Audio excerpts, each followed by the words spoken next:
Hola chicos, yo soy Kat de Just Cat Books, en donde leemos romance y otras cosas más. El día de hoy tenemos una entrevista increíble con una autora que escribe cosas preciosísimas.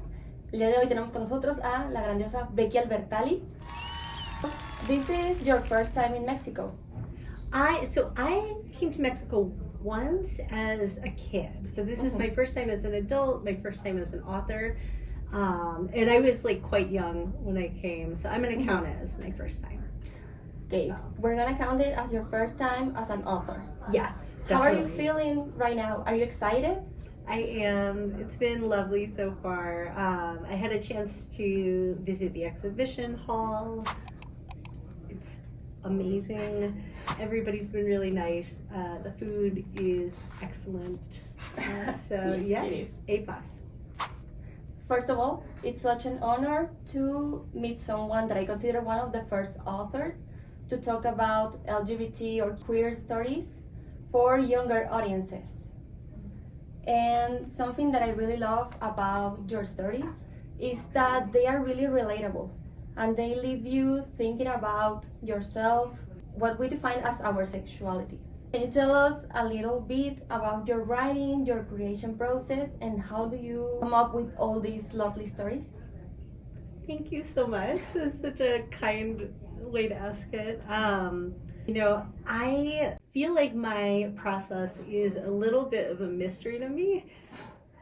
Every book that I write feels like it's the last idea I'm ever gonna have. And I'm like, that I am totally spent. And then so far, knock on wood, so far another story has kind of always bubbled to the surface. But I would say in general, I tend to draw pretty heavily from my own experiences, even if it's not a direct one-to-one of something that actually happened to me. A lot of times the feelings are very true to something that I felt or experienced at some point of time in my life. And certainly Imogen, my most recent one, was kind of a way of working through some of my feelings about the last couple years of my life, where I came out, but also leading up to coming out, I had to kind of go through that questioning process in my head and interrogate just some of the assumptions that I had about myself. And, and for Imogen, that experience was fraught at times in some of the ways that it was fraught for me as well. Mm-hmm. That's really lovely because I also felt really close to Imogen's experience. And I think that it's really special that you talk about yourself or your experiences because I think that this is what makes your books feel so close to us. Thank you. I want to talk about a little bit about Simon versus Yeah. the Homo Sapiens Agenda, which was your first book. And it happens to be that the next year, it is 10 years since you first published it. I can't believe it. Yeah. It feels like it just came out. Like I still feel like a baby author, kind of. And he's gonna be 10 years old, double digits, So looking back to that time, Yeah. did you think it was going to make such a big impact? Oh no. I didn't think it would be published. When I wrote it, I didn't know anybody who was an author, and I didn't know anybody in the industry. So I was like very intensely researching on the internet and like, how do you publish a book? Like, what is a literary agent? And from what I could tell, like I kind of gained the understanding that it is competitive, and it's also a lot. There's some luck involved and some timing involved in addition to skill.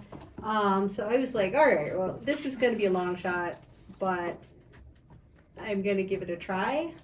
And then in many ways, Simon was a little bit of a charmed publishing experience. Just things kind of lined up. He got into the hands of the right people at the right time. Mm-hmm. And it's been a bumpy road sometimes since then, but that book gave me my career. That character is so special to me, so it makes me very emotional to think that we're coming upon the 10-year anniversary I'm in such a different place than I was when I wrote it.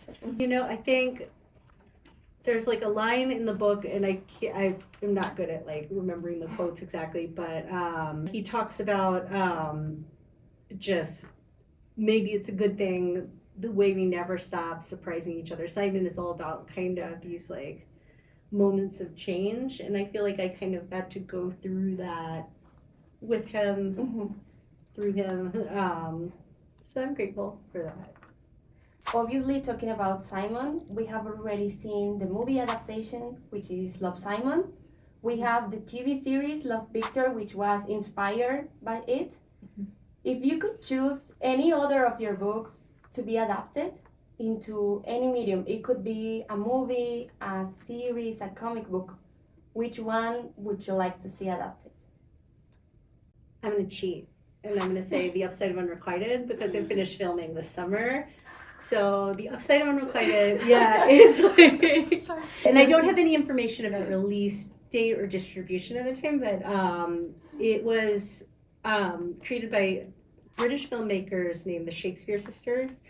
That's their real last name too, and they are so cool, and I love them. And they have done such a good job with this story. I got to be on set and watch parts of it get filmed. I've read the script. It's my 12-year-old son gets to play. He plays one of Molly's crushes in a flashback scene. It's like the whole thing is filmed right exactly where the book is set, and the houses that they use for the sets are my houses that belong to like friends. I got friends with the homeowners.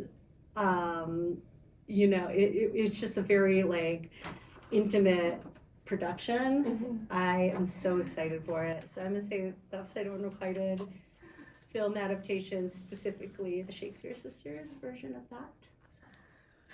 Y pues una pequeña pausa, tenemos a Alo detrás de cámaras, es su libro favorito. Oh, Like, oh my god. A few minutes later. Okay, this is going to be a quick question. As writers, all characters are like children to us. yeah, definitely. But I'm going to make you choose between your children. So Oh, I would like to know your top 3. my top 3. Yes, of all the characters you have ever written. The top 3 of the characters that you hold closest to your heart because they are similar to you. I mean, she's my baby. I think it like I try so hard to be like impartial, and I straight up I have people like everybody who knows me at home is just rolling their eyes. They're like, just like cut it out, like just say Imogen, just say Imogen. Like she's my phone case, she's my baby. She's so special to me. I think Simon is really, really important to me. He's also my baby. If they're all my babies, I don't know. Yeah, for the third one, I go back and forth because every single one of them is a version of me, usually kind of from a different period of my life. I think the main character of my book that I am currently editing and is scheduled to come out, I know in the U.S. in June of next year. So her name is Amelia, and nobody's met her yet, but she's also my baby. She's a disaster. She's maybe my problem child. I don't know, but Blue, like Leah and Abby, and I don't know. Yeah, it is very hard to choose. But I mean, Imogen and Simon are kind of these two different versions of me that like I hyper relate to both of them, I would say. Okay, I was going to say that was more than 3. That was, I know, I'm not very good at narrowing things down. I know, it's like the ADHD jumped out. Yeah. Now that you mentioned Amelia, what are you working on right now? What can we expect, or can you give us a sneak peek of your next project? Because I knew that Amelia, if only, is coming out next June. Yeah, okay, so Amelia, it's like this book is like for whatever reason, it was so hard to write. I was like all over the place with it in terms of trying to figure out the direction of the story. But basically, a lot of it's about like parasocial relationships. And, you know, I put into that book, I put in a lot of my feelings about being a fan and then also being somebody in the public eye who kind of sometimes receives those projections and like what it feels like to kind of be in that space. And so in this book, I let this character, Amelia, actually, you know, get to significantly interact with her favorite YouTuber. Just this character, Amelia, was like a little bit of a tough nut to crack. She's sort of different from me, also kind of similar to me, but she is like, she doesn't shut up. She doesn't stop joking around ever. And she is sheer chaos. Like she's just like absolutely like she's such a disaster. Within this like chapter 2, she's like impulsively giving herself a haircut, you know, right before prom, like like in the bathroom, like, you know, she's she doesn't always think things through as much as like this girlie would. So that's Amelia. I can't wait to meet her. And I know that we are going to love her. Thank you. Yeah, as I mentioned, I think that all your books talk about queer community and different experiences around different people. And we have a discourse on Obviamente, Imogen that I think is really important to talk about nowadays, because I feel like some people need to have a label and to stereotype everything. And I would like to know, what do you think we define as queer, or what do we have the need to define something as queer? I think that's such a good question. This is something I think about so much. You know, labels are so complicated because they are incredibly meaningful to some of us, or in certain situations. Labels can be kind of a shorthand that just helps us talk about our experiences and to connect. But it's tricky to navigate because, for one thing, a lot of us kind of the same label, the same word means a lot of different things to different people. And sometimes those meanings like contradict each other, butt heads. And sometimes labels can be used to box people out or to exclude people.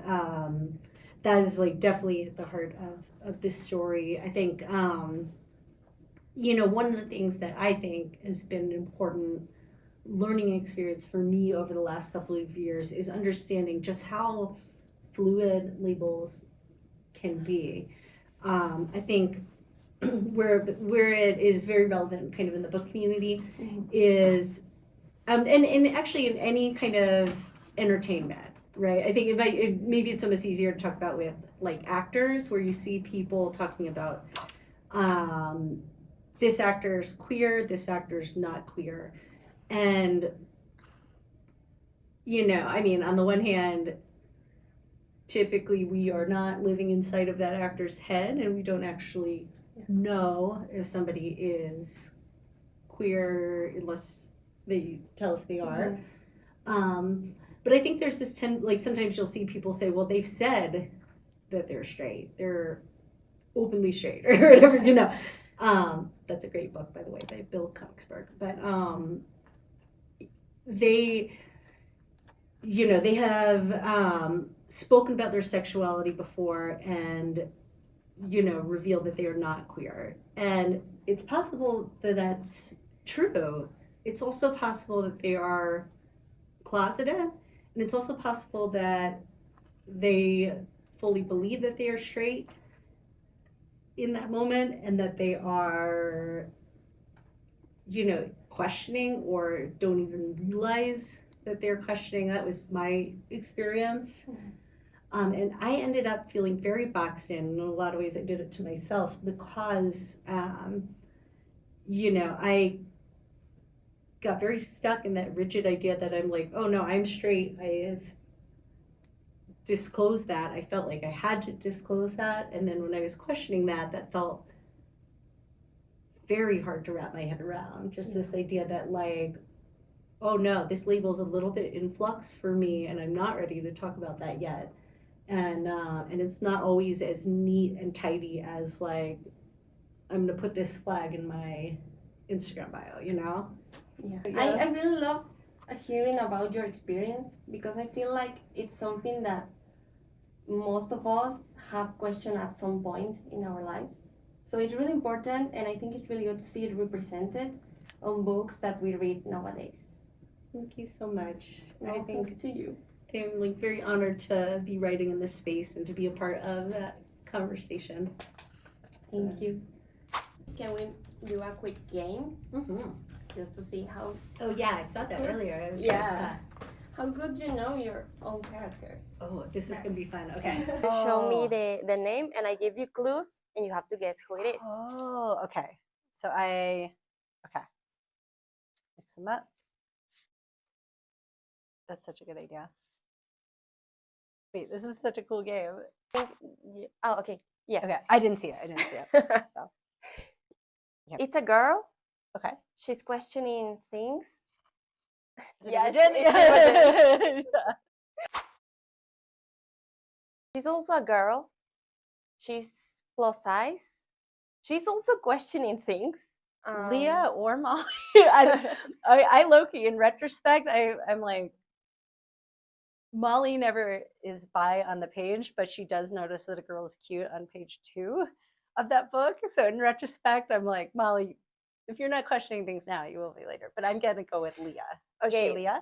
Maybe I can say American Dolls and Prom. Leah. Yeah. Yeah. Okay. Yes.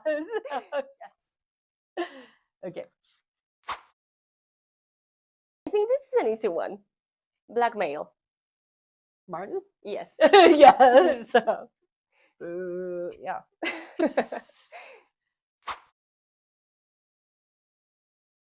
Emails. Oreos. Simon? Yeah. Yeah. Internship. Broadway. New York. Arthur. Yeah. Oh, okay. She is also a best friend. Not as supportive. Gretchen. Yeah. She's the bad one. Yeah. Soccer. Blue? Yes. Yeah. And I think this would be the last one. The last one. Okay. All right. She's a supportive friend. Cheerleader. Abby? Yeah. Yay. Arts with the child. You really do know your characters. Well, those were really good clues. Yeah. So thank you so much Yeah. for playing, for the lovely interview. It was, I'm going to say it, like I'm going to repeat it again and again. Like it was so great to meet you. So great to meet you too. Thank you so You guys are the best. Thank you so much. Yeah.